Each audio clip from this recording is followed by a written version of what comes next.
Bismillahirrahmanirrahim. Assalamualaikum warahmatullahi wabarakatuh. Muslimin muslimat, sahabat-sahabat, mudah-mudahan anda dan keluarga anda sejahtera, bahagia, dimurahkan rezeki oleh Allah Subhanahu wa taala. Bersyukur atas nikmat, bersabar dengan ujian. Muslimin yang saya muliakan, nampaknya DAP ni makin kurang ajar.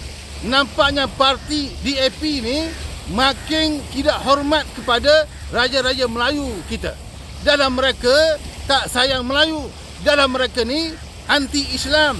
Mereka juga tidak hormat kepada raja-raja Melayu kita. Jadi ini amat mendukacitakan. Mereka hanya baca saja rukun negara, tapi mereka tidak patuh kepada tata cara rukun negara itu sendiri. Jadi muslimin yang saya muliakan, jom kita bangsa Melayu, jom kita umat Islam, kita ajar DAP dalam PRU ke-16 ni. Jangan lagi memberikan sokongan kepada DAP. Jangan undi DAP dan geng-geng DAP ni.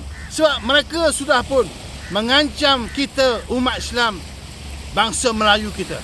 Raja pun dia tak hormat. Jadi muslimin yang saya muliakan, kepada parti-parti Melayu ni, jom kita bergabung. Jom kita bersatu. Kita kalahkan DAP. Sebab DAP ni tak sayang kita. Tak sayang kepada agama kita.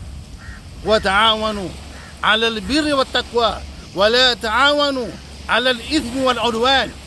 Marilah kita tolong-menolong atas kebaikan dan takwa. Kita jangan tolong-menolong atas perkara-perkara permusuhan.